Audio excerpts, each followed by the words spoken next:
Hello. Welcome to all. आप सभी का सत्या क्लासेस पे मैं अश्विनी कुमार स्वागत करता हूं।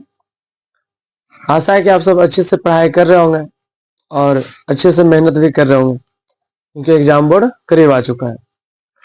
हम सब दो चर वाले रैखिक समीकरण युग्म को हल करने की विधि जो इसके पिछले वीडियो में मैंने देखा था, वहां पे हल करने की विधि जहां प्रतिस्थापन विधि, विलोपन विधि, तुलनात्मक विधि, ब्रजगुणन विधि और एक ग्राफिया विधि के नाम आए थे।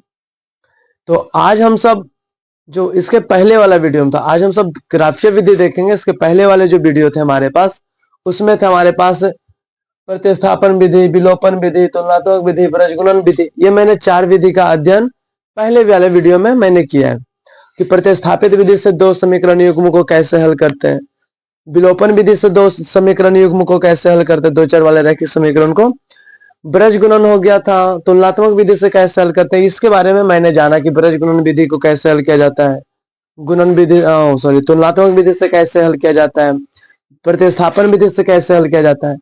आज जो हमारे पास जो इंपॉर्टेंट पॉइंट है ग्राफीय विधि, जो कि हमारी एग्जाम बोर्ड जो है कम से कम 5 नंबर में यानी 5 मार्क्स में पूछते हैं, यानी 5 नंबर के आज हम सब क्वेश्चन को हल करने की एक विधि जानेंगे। यह भी एक विधि है किसका, एक्स और वाई का मान ज्ञात करने का, नहीं एक्स और वाई प्राप्त हो जाए, इसका भी एक क्या है, विधि है। तो हम ग्राफीय विधि से ये जानना चाहेंगे कि ग्राफीय विधि से एक्स वाई का मान हम कैसे निकाल सकते हैं। तो हम आपको सिंपल भाषा में समझाते हैं। हमारे पास ग्राफीय जो दो चर वाले रैखिक समीकरण है, उसे हल करने के लिए एक ग्राफीय विधि एक ऐसी विधि है जिसमें हम थोड़ा फिगर का ड्रा करने की मौका मिलता है, ग्राफ बनाने की भी एक चांस मिलता है और ग्राफ सीखने की भी चांस मिलती है। तो आज ग्राफ के बारे में हम यहाँ पे जो दो चर वाले रैखिक समीकरण उसमें तीन ग्राफ के बारे में अध्ययन करेंगे। पहला ग्राफ के बारे में ऐसा अध्ययन करेंगे जो एक लाइन, जिसे मैंने दो युग्म बोला है कि दो चर वाले रैखिक समीकरण का युग्म, युग्म का मतलब जोड़ा, यानी जोड़ा का मतलब हुआ कि उसमें दो इक्वेशन दिए रहेंगे, एक a1x plus b1y plus c1 is equal to 0, दूसरा रहेंगे a2x plus b2y plus c2 is equal to 0। उसके बाद दोनों समीकरण को एक समीकरण, हमने कल बताया था कि एक समीकरण का मान एक में रखें ना तो वहां पे सब प्राप्त होता था। अब हम यहाँ पे सीखेंगे कि एक समीकरण का एक अलग ग्राफ खींचेंगे, एक समीकरण का एक अलग ग्राफ खींचेंगे। वो दोनों जो ग्राफ है वो कभी एक दूसरे को काटेगी, कभी एक दूसरे को नहीं काटेगी, कभी एक दूसरे पर ओवरलैप कर जाएगी। तो ऐसे ग्राफ के बारे में हम तीन ग्राफों के बारे में अध्ययन करेंगे। पहला ग्राफ आएगा हम सबके पास प्रतिच्छेदी ग्राफ, फिर उसे का जो लाइनें एक दूसरे को नहीं काटेगी वो समांतर ग्राफ में आएंगी, और जो एक लाइन को ओवरलैप कर जाएगा वो क्या हो जाएंगे, संपाती ग्राफ। देखिए मैं थोड़ा सा इसके पहले बताया था आपको पिछले वीडियो में। आज देखते हैं सब ग्राफीय विधि क्या है, ग्राफ विधि से हल करना कैसे चलेंगे। तो हमें दो समीकरण है ना, दो चर वाले रैखिक समीकरण का युग्म चाहिए, और ग्राफ विधि बनाने के लिए आपको नियामक की कंसेप्ट पता होनी चाहिए कि नियामक जो एक ऐसी चैप्टर है, नियामक में ही हम एक्स अक्ष और वाई अक्ष के बारे में जानते हैं। यानी एक्स वाई अगर कोई बिंदु है तो वहां से उसे दर्शाने के लिए वहां से सकते हैं ग्राफ पे। तो सबसे पहला ग्राफ जो है हम सबको नियामक में है ना, समझ में आता है कि वहां से एक्स बिंदु को कैसे निरूपित करेंगे, वाई बिंदु को कैसे निरूपित करेंगे। यहाँ भी सेम टू सेम वही है, बस ग्राफीय विधि 7 चैप्टर में जो नियामक ज्यामिति है, कोऑर्डिनेट ज्योमेट्री जो है, उसी में ग्राफ सीखने की मौका यहाँ पे ग्राफ का हल करने की मौका देती है। तो देखते हैं हम क्या है। सबसे पहले हम देखते हैं कि दो चर वाले जो रैखिक समीकरण युग्म है उससे हम किस विधि से आज हल करेंगे, ग्राफीय विधि से। तो हम सबके पास आज ग्राफीय विधि आएगी। देखते हैं हम कि ग्राफीय विधि से हम किसी भी समीकरण युग्म को कैसे हल करते हैं। ग्राफीय विधि है ना, ग्राफीय मेथड है। जैसे मान लेते हैं हमारे पास एक समीकरण है x प्लस बाई, एक छोटी इक्वेशन ले रहे हैं, x plus y is equal to 5 और x minus y is equal to 1।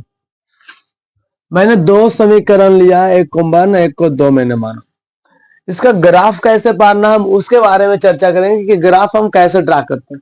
Graph draw करना थोड़ा इजी होता है कब, जब हमें पॉइंट पता हो। जैसे हम आपको दिखाते हैं, हमारे पास एक एक्स अक्ष है और एक वाई अक्ष है, मान लेते हैं ऐसा कुछ। हमारे पास दो अक्ष है, एक अक्ष एक्स है और एक अक्ष वाई है। जो हॉरिजेंटल क्षैतिज रेखा की तरफ है उसे हम एक्स नाम देते हैं, और जो खड़ा होता है उसे हम बाय यानी ऊर्ध्वाधर जो होता है वो उसे बाय कहते हैं। एक अक्ष और बाय अक्ष जिस बिंदु पर मिलती है उसे मूल बिंदु कहते हैं। एक अक्ष और बाय अक्ष जिस बिंदु पर मिलते हैं उसे क्या बोलते हैं? मूल बिंदु। हम मान लें कि कोई बिंदु हमें दर्शाना है, नियामक की बात करते हैं, नियामक में 3,2 को, इसका मतलब क्या हुआ कि एक्स देने 3 जाना है और बाय देने कितने कदम? 2 कदम। यानी पहले आप कोई भी बिंदु को कहां से, कोई भी दूरी को कहां से मापेंगे? हम मूल बिंदु से। तो प्लस की दिशा में जाना है, यानी 1 2 3 4 5 इक्वल इक्वल डिस्टेंस ले लीजिए सभी जगह, सभी अक्ष पर इक्वल इक्वल 1 2 3 4 5। इधर हो गया बाय वाला 1 2 3 4। अब क्या करा है? एक ऐसा बिंदु है जो एक्स के तरफ 3 कदम, तो पहले आपको एक्स चलना है। एक्स की तरफ 3 कदम का मतलब होगा कि आप एक्स की तरफ 3 टेक जाएंगे, यानी मूल बिंदु से 3 कदम। तो 1 कदम 2 कदम 3, यानी 3 दूरी पर आ गए। अब यहां पर आ गए, अब कह रहा है कि यहां पर आ गए तो बाय कितना चलना है? 2 कदम। तो बाय प्लस है तो ऊपर माइनस रहेगा तो नीचे, ये हो जाएंगे माइनस वाले और ये हो जाते हैं प्लस वाले। इधर हो जाते हैं प्लस वाले और इधर क्या हो जाते हैं? एक्स माइनस वाले। अब कह रहा है कि अब मान लीजिए कि आपको कहा कि आप पूरब चलिए 5 मीटर, तो 5 मीटर पूरब जाके क्या फिर से वापस आके वहां से चलेंगे? नहीं, वहां से नहीं चलेंगे। आप जहां पहुंचे वहां से ना पश्चिम या उत्तर या दक्षिण होंगे, जहीं भी होंगे। तो बोल रहा है कि एक्स में कितना चलना है? 3 कदम। तो हम एक्स की तरफ 3 कदम चले। उसके बाद बाय कितना चलना है? 2। तो बाय प्लस है तो इसके लिए 2 ऊपर, यानी यहां से ऐसे ये लाइन के सामने आ जाएंगे यहाँ पे। ये हो गया बिंदु ए और इसका नियामक दे देंगे 3,2। कब? जब बिंदु का नियामक पता हो तब। दर्शाना कोई बड़ी बात नहीं है, दर्शाना कोई बड़ी बात नहीं है। अगर मान लेते हैं एक बिंदु बी है और 6 मान लेते हैं 4,3 है या 4,5 है, 4,5 है, ऐसा कुछ है, या 5,5 है, कुछ भी ले सकते हैं। तो क्या कह रहा है कि एक्स देना 4 कदम जाना है, यानी एक्स देना आपको 4 कदम जाना है, यानी यहां जाना है। और बाय की तरफ 5 कदम, ये एक्स होते हैं और ये बाय होते हैं। तो ये जो हुआ 5 कदम बाय की तरफ डॉट डॉट डॉट डॉट है ना, इंच की सहायता से हम डॉट डॉट की सहायता से मिला देंगे ऐसे। यानी ये बिंदु हो गया हमारा बी 4,5। अब ये दोनों को इंच की सहायता से आप मिला दीजिएगा, ग्राफ बन गए। तो ग्राफ जिस समीकरण का भी बना वहां लिखा था। तो क्या आपने क्या समझा? अगर एक ग्राफ खींचना, एक सरल रेखा खींचना हो, मैं हल अभी नहीं कर रहा हूं, अभी मैं आपको ये आइडिया दे रहा हूं कि कैसे क्या चीज दिया हो ताकि हम ग्राफ खींच सकते हैं। तो हमें क्या पता चला? अगर 2 बिंदु पता हो जाए, यानी एक एक्स और एक वाई, नियामक 2 बिंदु का नियामक पता हो जाए, 2 बिंदु से एक रेखा खींच सकते हैं। अब कौन खींच सकते हैं? एक रेखा खींचने के लिए मिनिमम 2 बिंदु की आवश्यकता होती है। 2 बिंदु खींचने, आप ज्यादा से ज्यादा 3 बिंदु ले लें, 4 बिंदु ले लें, कोई दिक्कत नहीं है ना, कितना भी ले सकते हैं। बट हाँ, एक समीकरण पे हल आना चाहिए, जैसे हम आपको लेके दिखाएंगे। तो यहाँ पे 2 बिंदु लिए और 2 बिंदु निकाला, 2 बिंदु से मैंने एक लाइन खींचा, वही क्या बन गया? हमारा ग्राफ बन गया। तो ये हुआ ग्राफ। तो आपको ग्राफ निकालने के लिए जरूरी क्या है? पॉइंट। पॉइंट पता होना चाहिए। और पॉइंट कौन देगा हमें? इक्वेशन देगा। पॉइंट हमें कौन देगा? इक्वेशन, यानी समीकरण देगा। समीकरण से हम पॉइंट निकालेंगे, 1 पॉइंट निकाले, 2 पॉइंट निकाले, 3 पॉइंट निकाले, 5 पॉइंट, 6 पॉइंट, आपको जितना इच्छा इतना निकाल सकते। क्या इस लाइन पर ये पॉइंट, ये पॉइंट, ये पॉइंट, ये पॉइंट, ये पॉइंट नहीं है? सभी पॉइंट है, कुछ ना कुछ तो पॉइंट है, यानी सभी पॉइंट इस पर है। इसका मतलब मिनिमम 2 को निकाल सकते हैं। ज्यादा से ज्यादा आप जितना पॉइंट निकालने की मन है आप उतना निकाल लीजिए। एग्जाम में आपको क्या करना है? मिनिमम 2 पॉइंट निकाल लेना है, क्योंकि आपको समय बचेगी। क्योंकि कभी कभी इक्वेशन तो थोड़ा हार्ड भी रहते हैं, जैसा इक्वेशन का। तो आपको याद रखना है कि अगर 2 चर वाले रैखिक समीकरण को ग्राफीय विधि से हल करना है, अगर 2 चर वाले रैखिक समीकरण को ग्राफीय विधि से हल करना है, तो वो 2 चर वाले रैखिक समीकरण के कम से कम, है ना, ऐसे करके एक्स बाय के मान रख के देखते। एक्स और बाय क्या है? यही तो है एक्स अक्ष और बाय अक्ष। इसका मान क्या रखा जाए, है ना, क्या क्या रखा जाए वही सोचना है यहाँ पे, बस हो जाएंगे। क्या क्या रखा जाए ताकि 5 आ जाए? तो एक्स का मान और बाय का मान दोनों सेटिस्फाइड होना चाहिए। ऐसा रखिए ताकि -1 भी आ जाए। दोनों अगर नहीं तो एक समीकरण से इसका खींच लीजिए अलग और इसका खींच लीजिए अलग। तो हम वही करना चाहते हैं। तो मुझे पॉइंट निकालने के लिए अब सीखना है, ग्राफीय विधि हल करने के लिए क्या सीखना है, पॉइंट निकालने के लिए। अगर आपको पॉइंट निकालने के लिए सीखना है तो आप सीखिएगा ध्यान से कि हमारे पास दो इक्वेशन है। फर्स्ट क्या है, x plus y is equal to 5 और दूसरा हमारे पास है x minus y is equal to 1। देखिए एक क्वेश्चन को आप अगर गहराई से समझते चलेगा कि क्या हो रहा है, हमें क्या करना है ना, तो आशा है कि आप किसी भी क्वेश्चन को हल कर सकते हैं। अब यहां से ध्यान से समझिएगा। अब हमें मान लीजिए ऐसा कुछ है ना, समीकरण को ऐसे रूप में देना है जहां से कुछ ना कुछ मान प्राप्त हो। इतना तो हम सोच सकते हैं, ध्यान समझिएगा।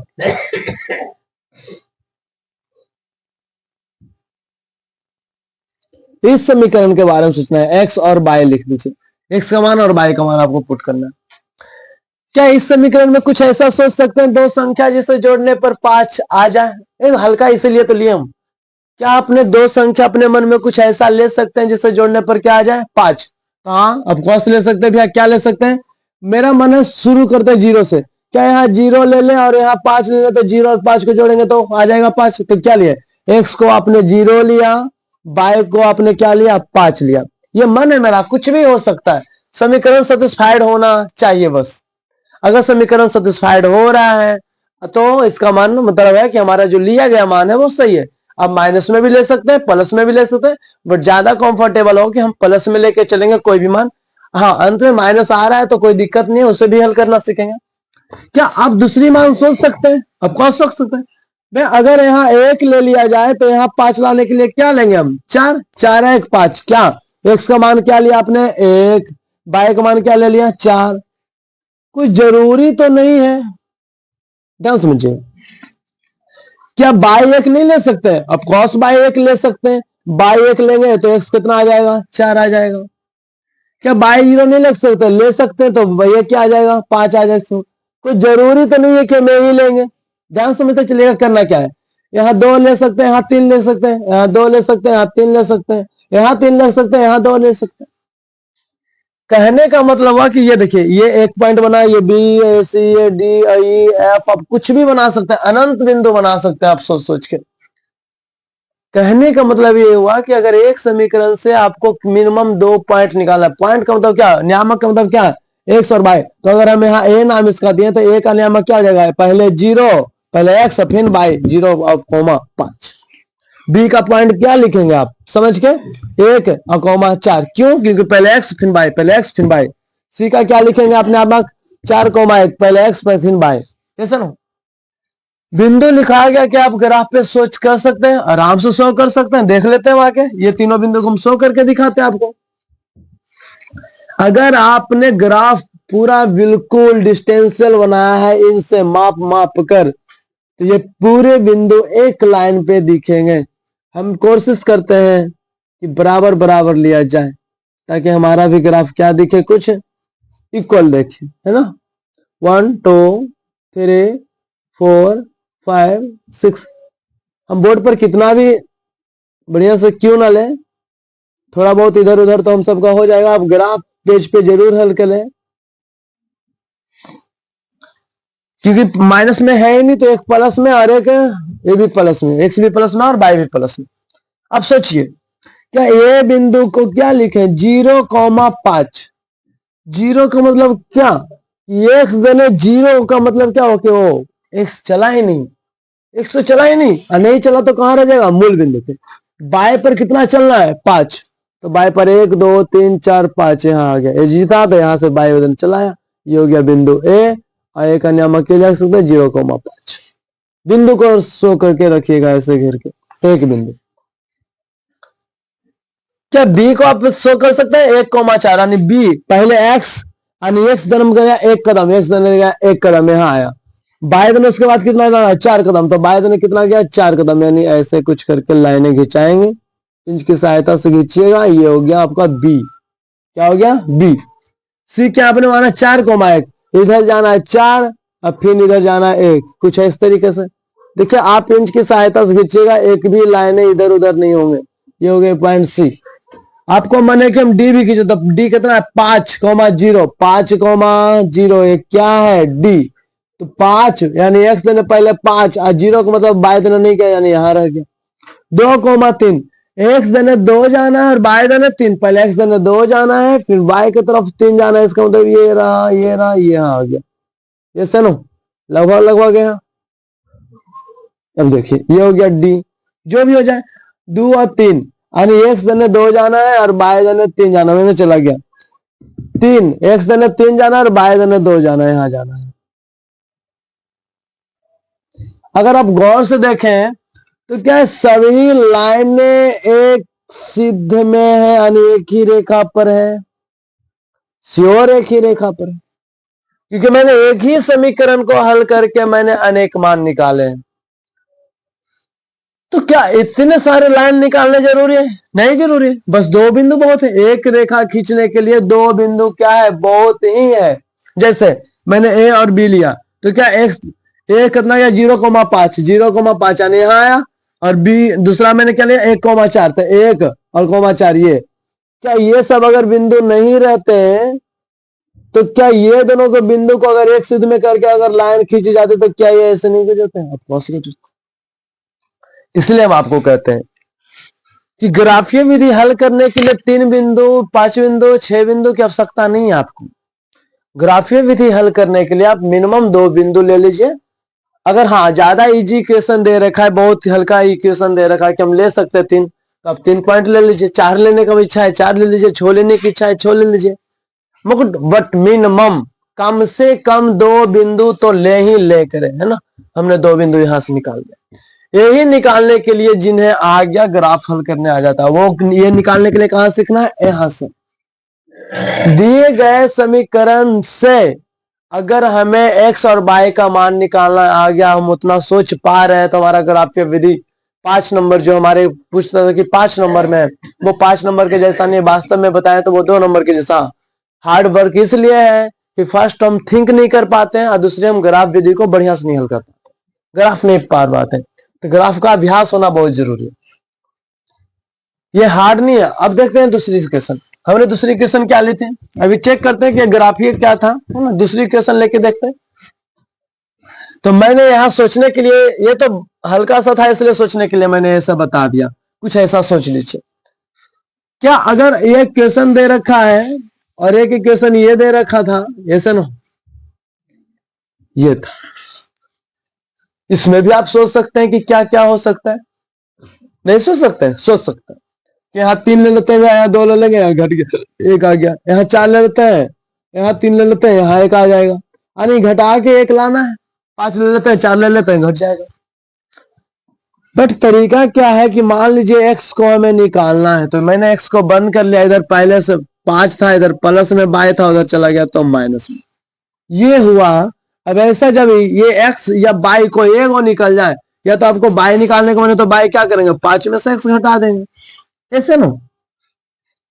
आप यहां से x या y किसी एक को कंफर्टेबल फील करवाएं, पहले x या y को किसी भी एक मान को आप एक तरफ कर लें, ताकि कुछ रखने पर, जैसे यहाँ y रखेंगे तो x निकल जाएगा, यहाँ x रखेंगे तो y निकल जाएगा। हाँ, बट सुविधा के लिए वही चीज करें जो ज्यादा कंफर्टेबल हो रहा है। जैसे इसमें अगर सोचने की बात आए कि हम क्या निकालें, तो क्या यहाँ पे x निकालना अच्छी बात है या y निकालना, x निकालना अच्छी बात है। क्यों कि अगर हम y निकालना सोचे भी तो इधर उधर से ले जाना पड़ेगा, इसे नो, इधर माइनस में है, उधर पहले से प्लस था, इधर माइनस में, तो इधर माइनस में आ गया, अब माइनस को उधर भेजेंगे वो झंझट है। या बहुत सारे बच्चों की दिमाग बहुत अच्छी है, तो वो डायरेक्ट कहते हैं कि इधर माइनस में उधर भेज देते हैं तो प्लस में हो जाएगा, तो 1 + y, ऐसे नो। अब y निकालना है तो इधर प्लस में इधर भेज देंगे तो माइनस में। ये तरीका भी आप आजमा सकते हैं, वो माइनस को क्या करने में, प्लस करने में। परंतु ज्यादा कंफर्टेबल है कि अगर प्लस वाली संख्या साफ साफ दिख रही है तो क्या करें, माइनस वाले को उस तरफ भेज दें। आप x भी निकाल सकते हैं, y भी निकाल सकते हैं, आपको दोनों से सेम ही आंसर आएगा। हम बता रहे हैं कि आप जो भी करना चाहें कंफर्टेबल फील करके करें। आप यहां से क्या करें, अब यहाँ पे आप तो सोच ही सकते हैं, बच्चा वाला है, यहाँ पे क्या 2 वैल्यू लिया जाए, x का और y का, 2 ही लेना, आपको 3 4 से मतलब नहीं है। यहाँ भी एक डिब्बा बनाइए, यहाँ भी एक डिब्बा बनना चाहिए। ये एक्स और ये बाय का है या ना। अब सोचिए इस समीकरण में इसके घर से भरिए, इस समीकरण को इसके घर से भरिए। अगर बाय बराबर हम 0 लेते हैं, समझ के चलिएगा, हमें ये वाला हाँ इधर निकलेगा, ये हम खुद सोचेंगे, थिंकिंग होगा। इधर जो टर्म के रूप में, इधर जो पद के रूप में है, बाय जो बाय के रूप में जो है, जो अकेले बचा है वो निकलता है कब, जब इधर वाले में जो सम्मिलित है उसमें कुछ रखते हैं सोच सोच के तब। यानी बाई क्या रखें ताकि ये अच्छा संख्या निकले, ये नहीं कि वो निकले, 2 निकले, 3 निकले, नहीं। बाई का मान हम क्या रखें कि एक से एक पूर्णांक आए, बढ़िया नंबर आए, प्लस आ जाए, माइनस आ जाए, अच्छी बात है। अगर पॉजिटिव आ जाए, धनात्मक पूर्णांक आ रहा है तो और अच्छी बात है। ऋणात्मक पूर्णांक भी आ रहा है तो कोई दिक्कत नहीं है, बट धनात्मक आए तो और अच्छे। तो हम क्या सोचे यहाँ पे, तो मन में विचार है कि 0 रख के देखते हैं। तो 5 में से अगर 0 गया भी तो अब यहाँ पे एकाएकी करिएगा तो 5 माइनस बाय का मान आपने क्या रखा है, लिख दीजिएगा, बाय बराबर 0 रखने पर 0 रखा, एक्स 5 में 0 गया तो 5, यानी एक्स बराबर क्या आ गया 5। मेरा मन है कि बाय का जगह 1 रख के देखते हैं, 1। ये सब रफ कर आइडिया है, सब रफ कर दीजिएगा। 5 में से 1 गया तो क्या बचेगा 4। किसका मान बचा 4, एक्स का मान। एक्स का मान बचा 4। कब एक्स का मान बचा 4, जब बाय बराबर क्या था 1 था। बाय वाला घर में बाय वाला को, एक्स वाले में एक्स वाले को। इधर सोचिए, मेरा मन है कि बाय को हम 0 रखते हैं, सेम टू सेम करिए, कोई दिक्कत नहीं है। 0 रख के देख सकते हैं, 2 रख के देख सकते हैं, 1 रख के देख सकते हैं। अगर आपको कंफर्टेबल हो रहा है माइनस रखने में तो आप माइनस रख के देख सकते हैं। इधर वाले को हम खुद ही रखेंगे सोच सोच के कि क्या ऐसा रखा जाए ताकि एक बढ़िया पूर्णांक हो, पॉजिटिव पूर्णांक हो। निगेटिव हो तो थोड़ी अच्छी है, वैसे पॉजिटिव हो तो बहुत अच्छी है। अब हम सोचें कि अगर बाय मैंने 0 रखा तो एक्स निकलेगा 1 + 0, यानी एक्स बराबर 1, यानी एक्स का मान क्या निकला 1। अगर मैंने मेरा विचार हो गया कि एक्स बाय की जगह ना हम 1 रख देते हैं तो 1 1 क्या हो जाएगा 2 हो जाएगा। कैसे ना, यस। अभी आपका सारणी तैयार है, सारणी तैयार है तो आपका ग्राफ भी तैयार है। हम बताए थे कि एक्स बाय ये बिंदु दिया हुआ है। अब यहाँ क्या करिए कि यहाँ एक लाइन खींचिए जिसे हम बाई एच का नाम देते हैं, और एक ऐसा लाइन खींचिए जिसे हम एक्स एच का नाम देते हैं। यहाँ पे थोड़ा टेढ़ा हो रहा है, अब ग्राफ पे तो ये मूल बिंदु है, यहाँ से कोई भी दूरी मापाई जाएगी। हमें मैक्सिमम 5 तक जाना है, देख लीजिए कहाँ तक जाना है। तो 5 तक खींचिएगा, बराबर 1 2 3 4 5 6, जा तो आप कहूँ तक सकते हैं ना। ये एक्स पॉजिटिव वाले हैं और ये एक्स निगेटिव वाले हैं। हाँ, अगर निगेटिव इसमें कोई दिख रहा है आपको, देखिए तो नहीं। अगर निगेटिव नहीं दिख रहा है ना तो आप निगेटिव वाले हाथ को आप छोटा कर सकते हैं बनाने के लिए, है ना, पेज को बचाने के लिए ऐसे सिर्फ कर सकते हैं। क्योंकि एक्स इधर नाम दीजिए एक्स जैसे, ये बाय जैसे, बिकॉज क्योंकि यहाँ कोई ऋणात्मक संख्या है नहीं, तो ऋणात्मक में तो जाएगा नहीं। और ऋणात्मक तो यही दोनों, एक इधर एक इधर, तो ये हम छोटा कर सकते हैं। ग्राफ बना लेते समय बड़ा रखना है बड़ा रखे, कोई दिक्कत नहीं है। अब इधर बराबर बराबर 1 2 3 4 5, 1 2 3 4 5 6 dot dot dot, 1 2 3 4 5 dot dot dot. इधर बाई है प्लस वाले, अगर एक्स है प्लस वाला। अब आप समझिए, अब पॉइंट को आप एकाएक इंगित कीजिए। पहले इस समीकरण वाले में, इस समीकरण को करके ये डिब्बा आया, यानी ये बिंदु आया। एक्स तरफ 5 चलना आपको, एक्स तरफ आपको 5 चलना, में यहाँ आ गए। एक्स तरफ 1 2 3 4 5 चल। बाएं तरफ क्या कह रहा है 0। बाएं तरफ 0 का मतलब ना तो आपको ऊपर जाना है, 0 का मतलब क्या, ना तो एक ऊपर ना तो नीचे, और इसी पे रह जाना, आपको यही रह जाना है। एक बिंदु तो मैंने पकड़ लिया। एक से आपको कितना चलना 4, पहले आपको एक्स ही चलना है, बाय नहीं चलना है, क्योंकि पहला एक्स होता है तो आप पहले एक्स चलिए, उसके बाद वहां से टर्न लीजिए बाय की ओर। तो आपने एक्स कितना चला 4, तो आपने एक्स चला 4। बाई कितना चलना आपको 1, तो बाई 1 का मतलब प्लस है ना, तो प्लस का मतलब ऊपर, यानी इंच की सहायता से ऐसे करके, है ना, थोड़ी सी मरम्मत कर देंगे, ये बिंदु हो गया। ऐसे नो, ऐसे नो, यस। ये 4,1 हो गया। ओ सॉरी, 4 पे जाना है ना, हम 5 पे चला है, सॉरी सॉरी सॉरी। ये यहाँ आना आपको, ये 4,1 हो गया। ये 4, क्या हो गया 1। दो ही बिंदु तो आपने बनाया था, ये 2 बिंदु को इंच से रखिए और आराम से ना इस तरीके से सीधा करके देखिए, आप इनसे कर लीजिएगा। हमारी तो भाई स्केच है तो थोड़ी टेढ़ी मेढ़ी हो जाएगी, बट कोशिश करेंगे कि सही हो। इस समय ये किसका ग्राफ है, तो x प्लस, हाँ लिख दीजिएगा, x plus y is equal to 5 का ग्राफ। दो बिंदु काफी है, दो बिंदु को आप मिलाइए और स्ट्रेट लाइन खींच रहे सीधी रेखा खींचते वो क्या हो जाएगा, ग्राफ।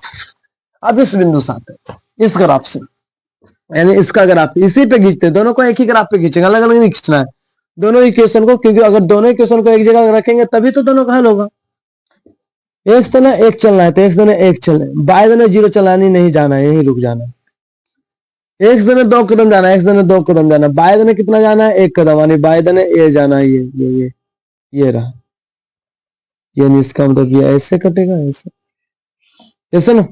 ये जहां भी काटेंगे नॉर्मल, जहां भी काटे मुझे नहीं पता, आप देख लीजिएगा, इनसे सहायता से देखिएगा, ये लगभग लगभग यहाँ काटेंगे, यानी यहाँ से पहले 3 देंगे, यहाँ 3 है तो यहाँ 3, और नेक्स्ट दिन 3, यहाँ से भी कट गया ऊपर 3 देंगे, यानी 3,3 पे काटेंगे।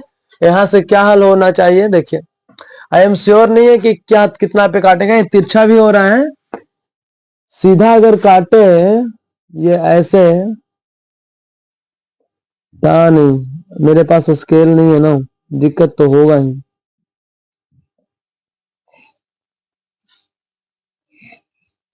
अगर ये ऐसे देखा जाए तो लगभग लगभग ऐसे काटेंगे, यानी एक्स देने 3 अब बाय देने 2 ही कदम जाएंगे, क्योंकि यहाँ से ज्यादा तिरछा हो रहा था इसलिए। यहाँ से ये जो कट किया, जहां पे कट किया उसे हम बोलते हैं प्रतिच्छेद किया, है ना, यानी प्रतिच्छेद बिंदु। अब प्रतिच्छेद बिंदु का मतलब हो गया, ये ग्राफ था तो ये इसका नाम देंगे प्रतिच्छेदी ग्राफ। ये किसका ग्राफ था भाई, तो ये ग्राफ था x minus y is equal to 1 का। यहां से जिस बिंदु पर ये काटा, जिसे हम प्रतिच्छेद बिंदु कहते हैं, जिस बिंदु पर काटा उसे हम क्या बोलते हैं, प्रतिच्छेद बिंदु। किस बिंदु पर काटा, 3,2 पे। इसका मतलब क्या हुआ कि 3,2 एक ऐसी बिंदु है, 3,2 एक ऐसी बिंदु है जहां दोनों ग्राफ क्या करेंगे, ओवरलैप करेंगे, ऐसे कट करेंगे, और कट करेंगे तो एक ऐसा बिंदु है जहां x का मान 3 आएगा और y का मान 2 आएगा। यहां से x का मान 3 आया और y का मान क्या आ गया, 2 आ गया। ये हमारा हल हो गया, ये ग्राफीय विधि से क्या हो गया, हल। तो हल करने पर x का मान क्या आया, 3 और y का मान 2 आ गया। तो देखिए 3 और 2 5, इसको भी दोनों को सेटिस्फाइड करना चाहिए, क्योंकि दोनों मिल के हुआ, 3 में से 2 गया तो क्या गया, देखिए दोनों को सेटिस्फाइड कर गया। तो जो बिंदु जहां पे कट करता है उसे हम प्रतिच्छेदी ग्राफ कहते हैं या प्रतिच्छेद बिंदु कहते हैं। वहां से जो x पर जितना दूर पे काटा वो x का मान होता है, जो y पे काटता है उसे y का मान कहते हैं। तो जिस बिंदु पे काटा, 3,2 पे काटा, 3,2 को हम इधर किए कि प्रतिच्छेद बिंदु ये है, यहाँ से सबसे पहले वो x होता है, तो ये x का मान 3 और y का मान 2 हो गया, x का मान 3 और y का मान 2 हो गया। तो ग्राफीय विधि कुछ इस तरीके से होता है। ग्राफीय विधि में ज्यादा इंपॉर्टेंट है ये सारणी बनाना, डिब्बा बनाना, है ना, जिसे हम डिब्बा का नाम देते हैं। किताब सारणी लिखता है, सारणी नहीं है, वास्तव में बोला जाए तो ये बिंदु है, एक एक्स बाय बिंदु है, क्योंकि हम ग्राफ पे किसको शो करते हैं, बिंदु को शो करते हैं। तो ग्राफीय विधि में आप क्या करेंगे, सबसे पहले 2 चर वाले रैखिक समीकरण नियमों का आपको हल करना हो, 2 समीकरण में 2 चर वाले रैखिक समीकरण का क्या करना, हल करना हो। अगर उसमें भी ग्राफीय विधि से हल करना हो तो दोनों इक्वेशन को अलग अलग पार्ट में लिखेंगे, यानी अलग अलग जगह लिखेंगे। दोनों समीकरण को अलग अलग लिखने के बाद सबसे पहले या तो हमें x निकालने में कंफर्टेबल है तो हम x को निकाल लेंगे, y निकालने में कंफर्टेबल है तो यहाँ से y को एक चीज निकाल लेंगे। तो हमने यहाँ से x निकाला और यहाँ भी क्या निकाला, x, क्योंकि इधर कंफर्टेबल था। x निकालने के बाद y, अब जो y के टर्म में आया है, y के रूप में आया है x, तो बाय को हम खुद सोचेंगे। अगर x यहाँ बाय निकालते तो यहाँ x आता, तो हम x को खुद सोचते।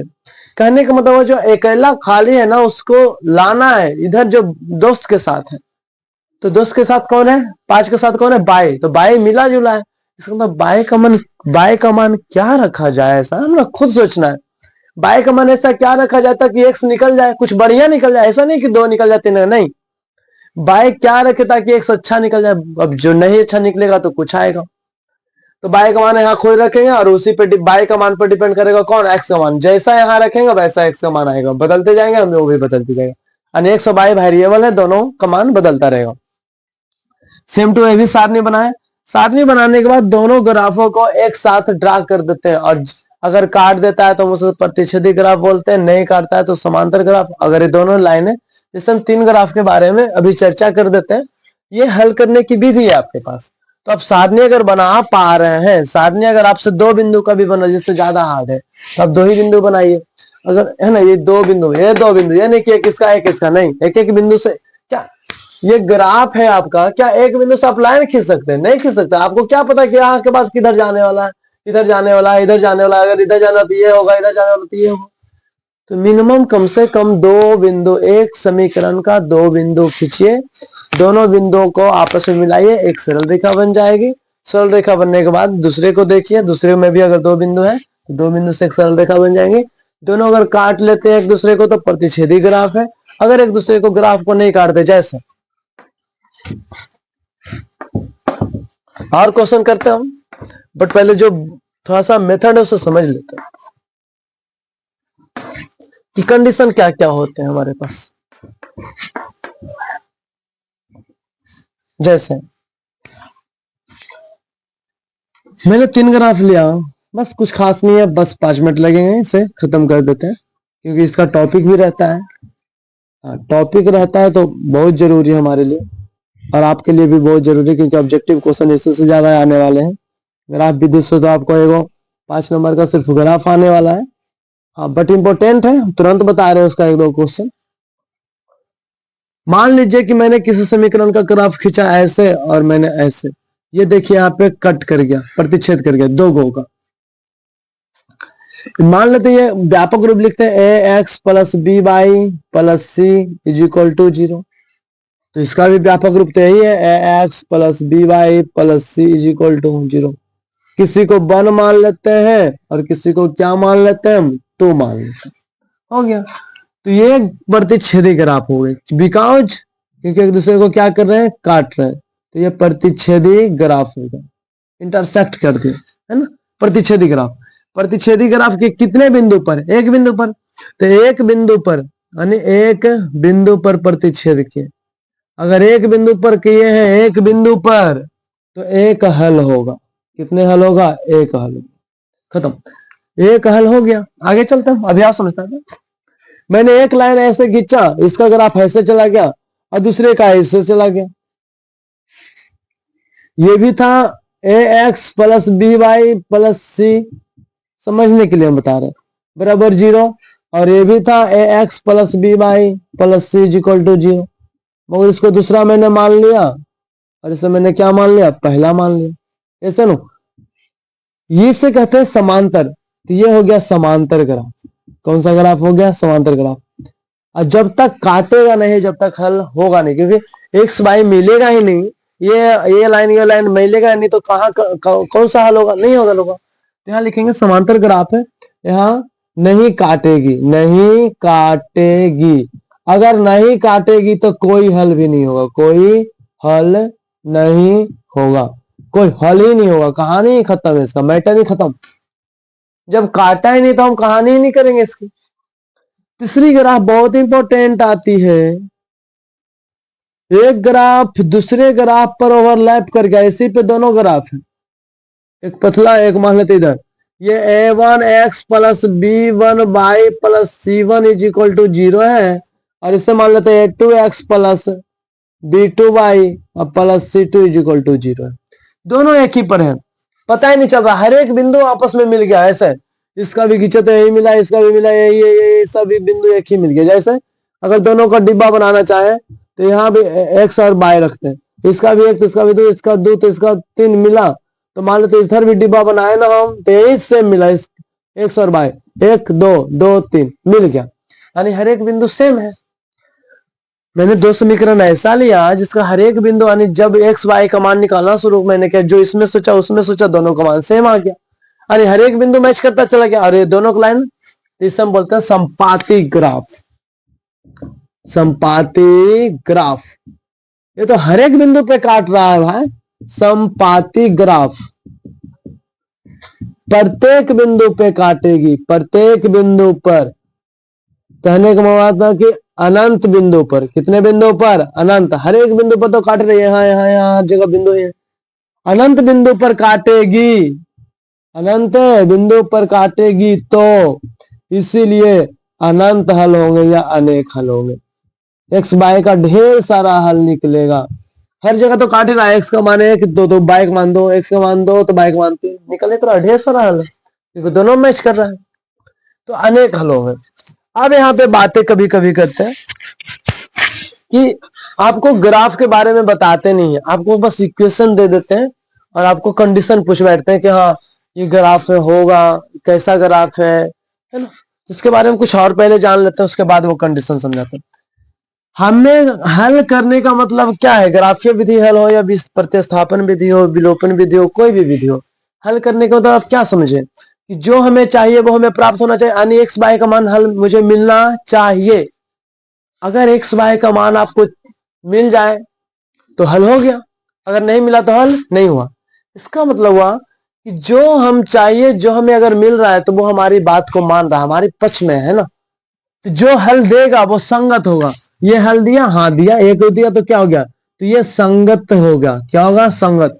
ये दिया, नहीं दिया तो ये क्या हो जाएगा, असंगत। ये दिया, अब कॉस दिया, ये संगत। ये सब कंडीशन है, पूछते हैं कंडीशन। आगे, जो हमारी बातों को मान रहा है, जो हमारी बातों को मान रहा है, वो हमारा विरोध करेगा नहीं करेगा। तो वो तो विरोध कहाँ कर रहा है, वो तो कर रहा है आपको हल चाहिए, तो हम बोले हाँ मुझे हल चाहिए, वो कर रहा लीजिए आप हल कीजिए, हल हो जाएंगे हम। तो जो हमारी बातों को मान रहा है वो हमारा विरोध नहीं कर रहा है, इसका मतलब वो विरोधी नहीं है, वो क्या है, अविरोधी। इसका मतलब ये दूसरा कंडीशन है कि जो हल मुझे देंगे वो विरोधी नहीं कहलाएंगे, वो क्या कहलाएंगे, अविरोधी। ये भी क्या कहलाएंगे, अविरोधी। क्या कहलाएंगे, अविरोधी।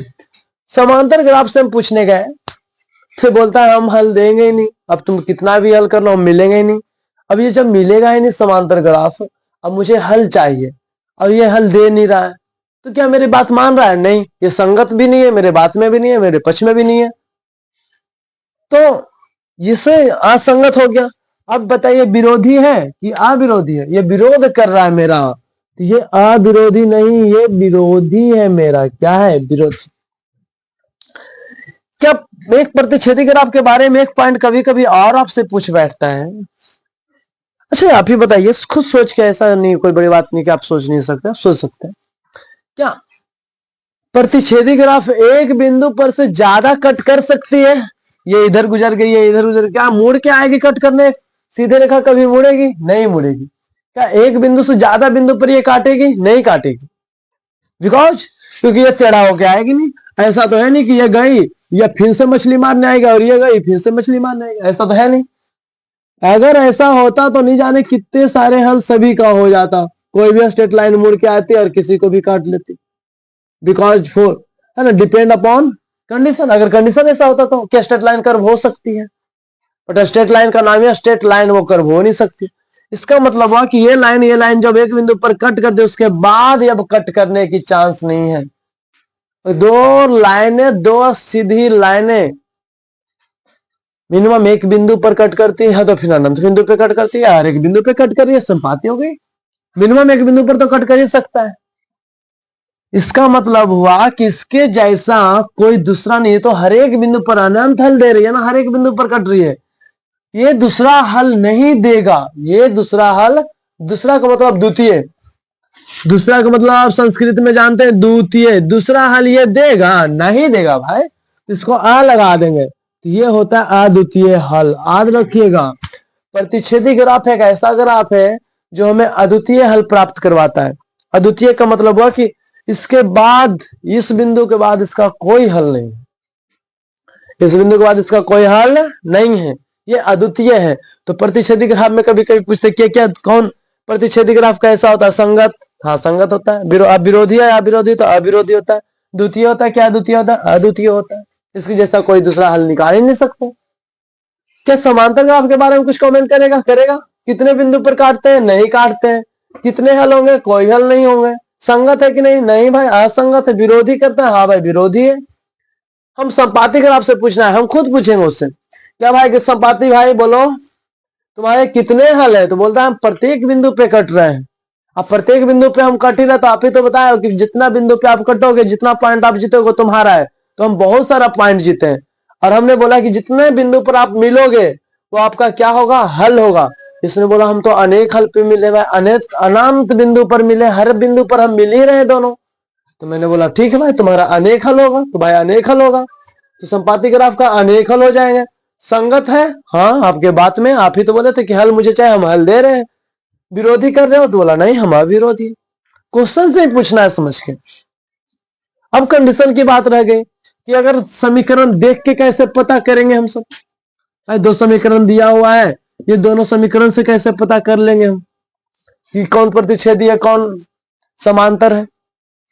देखिए सबसे अच्छा जिंदगी अनंत हल का है।